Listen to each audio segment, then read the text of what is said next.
अस्सलामुअलैकुम। कैसे हैं आप सब?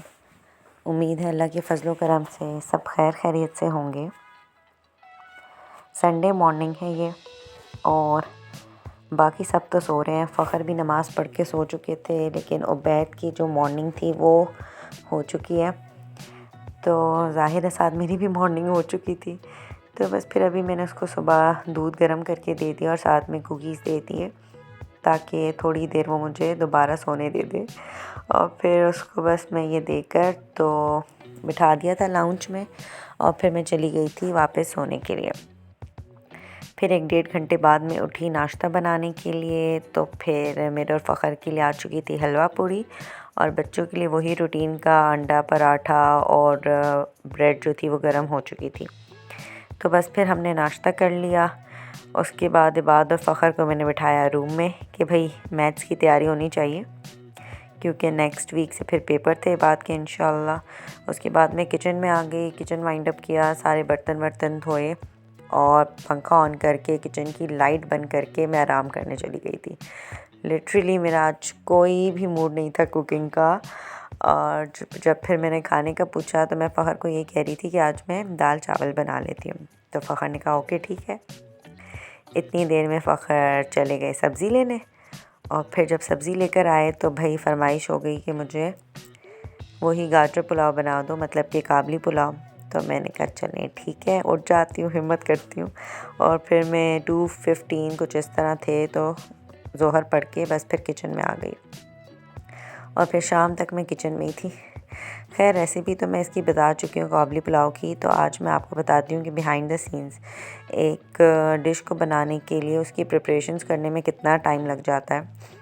खाना तो बन जाता है फटाफट से, लेकिन जो चीज़ें वीज़ें काट के रखनी पड़ती हैं वही एक टाइम कंज्यूमिंग काम होता है। 1 घंटा तो उसी में लग जाता है। मैंने गोश्त कुकर में चढ़ा दिया था, क्योंकि मुझे 1 घंटा तो 1-1.5 घंटा चावल भिगोने थे। तो साथ में मैंने सोचा कि तब तक गोश्त जो था वो कुकर में अच्छे से गल जाएगा। साथ में मैंने किशमिश भिगो दिए थी और गाजरें भी साफ़ करके काट दी थी पुलाव के लिए, और नट्स भी थे वो जो निकाल के मैंने टॉपिंग की प्रिपरेशन अलग से कर ली थी। उसके बाद मैंने सारी सब्ज़ी संभाल ली और फिर मेरे पास धनिया पुदीना की जो चटनी थी वो ख़त्म हुई थी। फ़खर ले आए थे धनिया पुदीना, तो वो मैंने जल्दी से साफ़ करके तो चटनी का सामान अलग कर लिया। बीच में लहसुन और हरी मिर्चें भी काट के, तो ये सब जो चीज़ें थी मैंने वॉश करके रख दी ताकि इनका पानी जो है वो ड्रेन हो जाए। उसके बाद जब तक मैंने सोचा कि मैं सारे अपनी जो साइड पे प्रिपरेशंस है वो करके रख लेती हूँ। अभी मैं ये प्याज काट रही थी सैलेड के लिए, क्योंकि पुलाव के साथ मुझे वही वाले प्याज पसंद हैं जो पानी में थोड़ी देर भीगे हुए हों, फ्रिज में पड़े हों, तो अच्छे जूसी से हो जाते हैं प्याज। तो यहाँ पे मैंने ये प्याज काट के फ्रिज में रख दिए थे और फिर साथ साथ मैंने इसके लिए सैलेड का सामान दूसरे बाउल में भी काट दिया था, खीरा, टमाटर और हरी मिर्ची और नींबू वगैरह। तो मेरा ये काम डन हो चुका था। इतने में फिर मैंने जो था जो मसाले के लिए प्याज चाहिए थे वो भी काट कर रख दिए, और जो टमाटर छील के रखने थे छील के काट के डालती हूँ मैं सालन में भी और चावल वगैरह में भी। तो वो मैंने छील लिया पहले टमाटर को और वो काट के वो भी रख दिया। और आज मैं जितना ही कामों से बच रही थी उतना ही मेरे 2.5-3 घंटे कंटिन्यूसली मैं किचन में खड़ी रही। खैर बस घर के काम है, अल्लाह बरकत डाल दे रखे सबके किचन में, काम तो हो ही जाते हैं। तो बस ये साथ साथ सारे काम हो रहे थे और साइड पे अभी चावल तो भीगे हुए थे और कुकर भी चल रहा था। तो इन सब प्रिपरेशंस में ही वो 1-1.5 घंटा आराम से निकल जाता है, इंसान को समझ भी नहीं आती वो टाइम। फिर बस ये सैलेड हो गया था, प्याज टमाटर भी चावल के लिए मैंने काट के रख दिए थे। और इतने में जो था ये कुकर का टाइम मेरे से भूला हुआ था, मुझे याद ही नहीं था कुकर चल रहा है और जो है मुझे टाइम देखना है।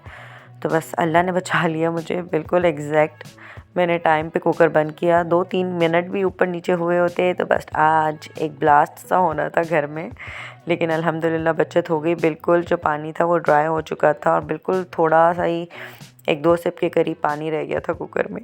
लेकिन खैर फिर मैंने जो थी मसाले के लिए हरी मिर्ची भी काट कर तो उसको कूट लिया था। साथ में दही भी था, फेंट के रख दिया। जो नमक, मिर्ची और ज़ीरा था वो निकाल के रख दिया।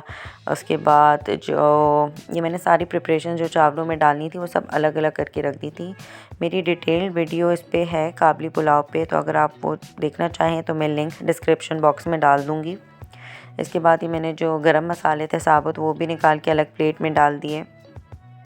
अगर हम पहले से इसी तरह चीज़ें अलग अलग करके रख लेते हैं तो उस वक्त ये नहीं होता कि हमसे कोई चीज़ भूल जाए या जल्दी जल्दी में कोई चीज़ हमसे गलत डल जाए। तो इसलिए मैं पहले से ही सब कुछ ऐसे निकाल के तो रख लेती हूँ। अब ये हो गया मेरे चावलों में डालने वाला मसाले का सामान, प्याज, टमाटर, दही, मिर्ची, नमक और साबुत गरम मसाला। ये ऊपर टॉपिंग के लिए दम देते हुए हरी मिर्चें और धनिया काट के मैंने रखा हुआ था। पीछे अदरक लहसुन का बॉक्स पड़ा था और हरी मिर्चें जो मैंने कूट के रखी थी वो, और ऊपर से डालने के लिए गरम मसाला भी था। तो ये सब मैंने रख दिया था जो जो चाहिए था।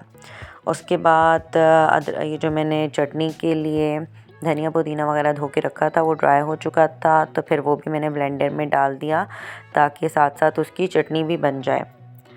और उसमें मैंने थोड़ा सा नमक और ज़ीरा भी डाला है। आप भी ट्राई कीजिएगा, इससे चटनी का टेस्ट काफ़ी इन्हेंस हो जाता है। साथ में मैंने कुकर तो बंद कर दिया था और साथ में जो गाजरें थी वो भी रख दी हैं मैंने अभी चूल्हे पे, ताकि वो भी अच्छे से सॉफ़्ट हो जाए और उसमें फिर मैं अपने नट्स वगैरह डाल लूँ। यहाँ चटनी बन चुकी थी तो वो भी मैंने दही में मिक्स करके रख दी, मतलब कि सैलेड और चटनी जो था वो खाने के लिए रेडी था।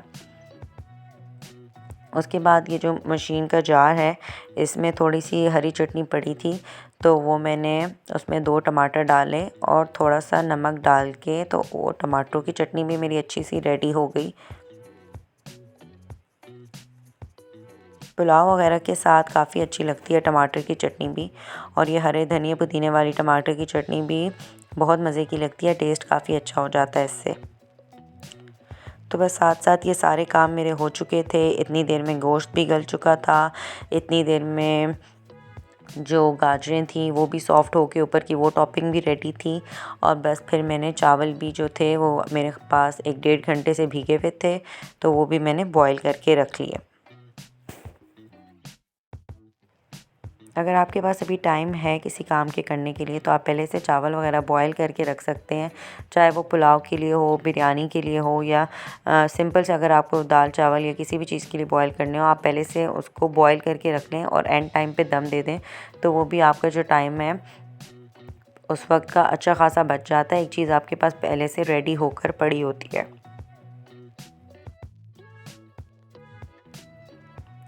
आज मुझे चूँकि इबाद साहब को प्रिपरेशन करवानी थी शाम में इंग्लिश की, तो मैं जल्दी जल्दी खाने में लगी हुई थी कि मेरे पास उसके सोने से पहले कोई आधा 1 घंटा ज़रूर हो ताकि मैं उसको प्रिपरेशंस करवा दूँ।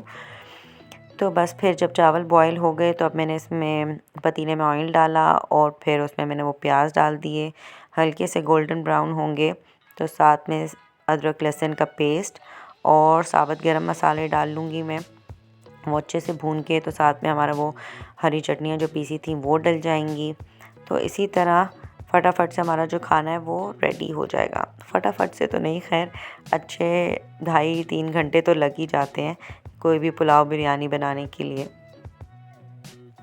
लेकिन खैर वीडियो में जो तो है वो फटाफट से सब हो रहा है। और यहाँ एक और मिसहैप होते होते बच गया था। अभी जब मैं ये चटनी डालने लगी थी तो ये मैंने इसका ऊपर वाला पार्ट जो था साइड पे रख दिया और मैं अपने पुलाव में बिज़ी हो गई, तो वो रोल होके नीचे गिर गया और उसके 3 टुकड़े हो गए। लेकिन शुक्र है अल्लाह का कि मेरा पाँव बच गया था, मेरे पाँव पे नहीं गिरा बल्कि साइड पे गिर गया। तो आज जल्दी जल्दी के चक्कर में 2 दफ़ा अल्लाह ने मुझे बचा लिया, अल्हम्दुलिल्लाह बचत हो गई। संडे का दिन भी जो होता है माओ का इतना बिज़ी गुजर जाता है कि इंसान का अपने लिए कुछ वक्त ही नहीं बचता कि थोड़ा सा टाइम अपने लिए निकाल लिया जाए। इसलिए अफरा तफरी में कुछ ना कुछ उल्टा सीधा हो ही जाता है, लेकिन फिर भी हमें एहतियात करनी चाहिए और ध्यान से ही सारे काम करने चाहिए। जान है तो जहान है। हम ठीक रहेंगे तो बाकी सब काम भी होंगे और हम बच्चों को भी देख सकेंगे और अपने घर को भी। काम भी ज़रूरी है और इंसान की अपनी सेल्फ़ केयर भी बहुत ही ज़रूरी है, जो कि हम अक्सर जो हाउसवाइफ्स या मदर्स होती हैं वो अपने आप को निगलेक्ट करके बस हम कामों में लगे रहते हैं, तो वो एक गलत बात है। लेकिन खैर कामों के बगैर भी गुजारा नहीं है। तो बस आज का भी बिज़ी सा दिन जो था वो इसी तरह गुज़रा, कामों में और बच्चों के साथ। और इस बातों बातों में हमारा पुलाव भी अल्हम्दुलिल्लाह ज़बरदस्त सा रेडी हो चुका था। फरमाइशी प्रोग्राम था आज, फ़खर को खाना था, तो अल्लाह का शुक्र है वो अच्छा बन गया था अल्हम्दुलिल्लाह। बस ये थी हमारी आज की वीडियो। पसंद आई हो तो लाइक, शेयर एंड सब्सक्राइब ज़रूर कीजिएगा। और अगर आपने मेरी ये काबली पुलाव वाली डिटेल्ड रेसिपी वाली वीडियो नहीं देखी तो वो भी ज़रूर देखिएगा। अपनी दुआओं में याद रखिएगा मुझे भी और मेरे बच्चों को, मेरी फैमिली को। अल्लाह हाफ़िज़।